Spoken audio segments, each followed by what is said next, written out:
यतो धर्मः ततो जयः।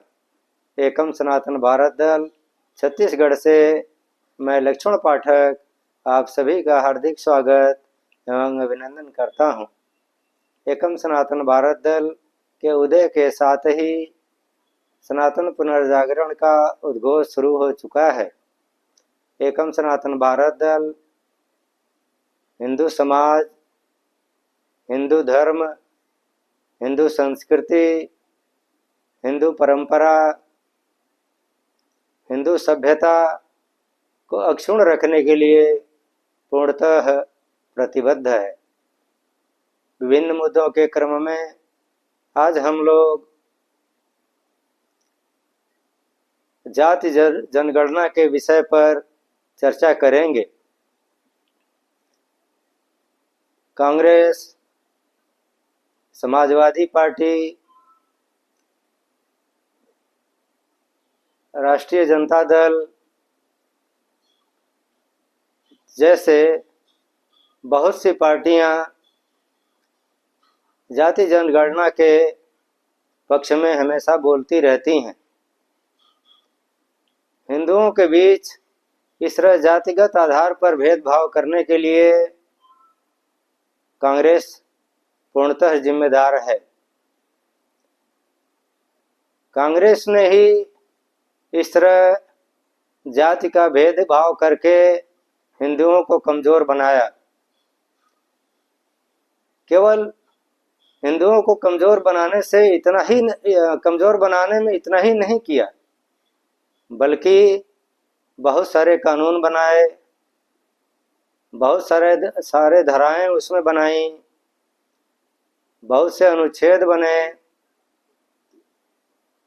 यदि कुछ का चर्चा करें तो शुरू करते हैं प्लेस ऑफ वर्शिप एक्ट से। तो प्लेस ऑफ वर्शिप एक्ट है, religious charitable and endowment India act है, वक्फ एक्ट है, माइनॉरिटी कमीशन है, मुस्लिम पर्सनल लॉ बोर्ड है। जो संविधान है उसमें संविधान जो पास हुआ था उसमें सेकुलर शब्द नहीं था।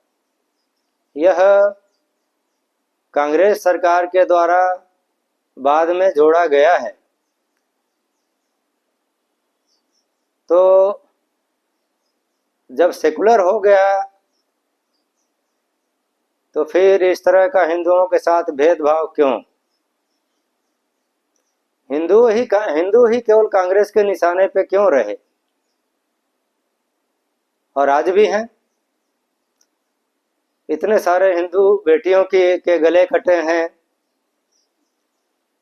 इतने सारे मुस्लिम आक्रांताओं ने बीच बीच में झमेला खड़ा किया है।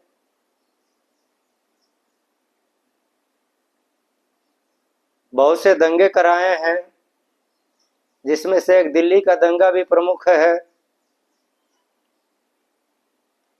किसी पे कांग्रेस ने कुछ भी नहीं बोला। आज हमारे हिंदू भाई बहन बेटियां बांग्लादेश में मारे जा रहे हैं।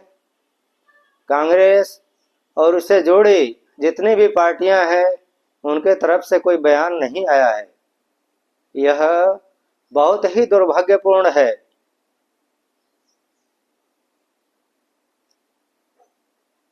एक कांग्रेस ने एक कमेटी बनाई थी, सच्चर कमेटी। उसका रिकमेंडेशन भी था कि मुस्लिमों की देश में हालत बहुत खराब है, उनकी आर्थिक स्थिति खराब है। इसको ध्यान में रख करके सरकार को उनके लिए व्यवस्था करना चाहिए, धन की व्यवस्था करना चाहिए, उनको सुरक्षा की और सारे चीज़ों की व्यवस्था करनी चाहिए। वो तो कांग्रेस तो लागू नहीं कर पाई, लेकिन इसको बीजेपी सरकार ने लागू कर दिया। और इसका नतीजा ये हुआ कि बीजेपी सरकार भी कांग्रेस के रास्ते पे निकल पड़ी। आज 300 योजनाएं मुस्लिमों के लिए चलती हैं। ये जब से शासन में आए हैं, बीजेपी शासन में आई है, तब से 2023 तक करीब 50,000 करोड़ रुपए खर्च हो चुके हैं इनके विभिन्न योजनाओं में। हिंदुओं के लिए क्या दिया गया? हिंदुओं के तो religious charitable and endowment act के तहत उनके जो मंदिर हैं, बहुत सारे मंदिरों को सरकार ने एक्वायर कर लिया और 4 लाख मठ मंदिर को, और उससे होने वाली जो 3 लाख करोड़ आय है वो कहाँ जाता है इसका कोई हिसाब नहीं देती। जबकि ये अपने को पता खबर है, पूरा पक्का खबर है कि यह मुस्लिमों और जो ईसाइयों के काम में आता है, माइनॉरिटी के काम में आता है। जब ये एक्ट बना था तो उस समय तो ये सबको अधिग्रहण करना था। यदि सरकार को अधिग्रहण ही करना था तो केवल हिंदुओं के मठ मंदिर ही क्यों किए, मुस्लिमों के क्यों नहीं किए, ईसाइयों का क्यों नहीं किए? क्यों ऐसा भेदभाव क्यों हिंदुओं के साथ? हिंदू भाई, इसके बाद आप फिर भी वोट देते हो कांग्रेस को। कांग्रेस को कोई वोट लेने का अधिकार नहीं है। आप कांग्रेस को वोट देते हो।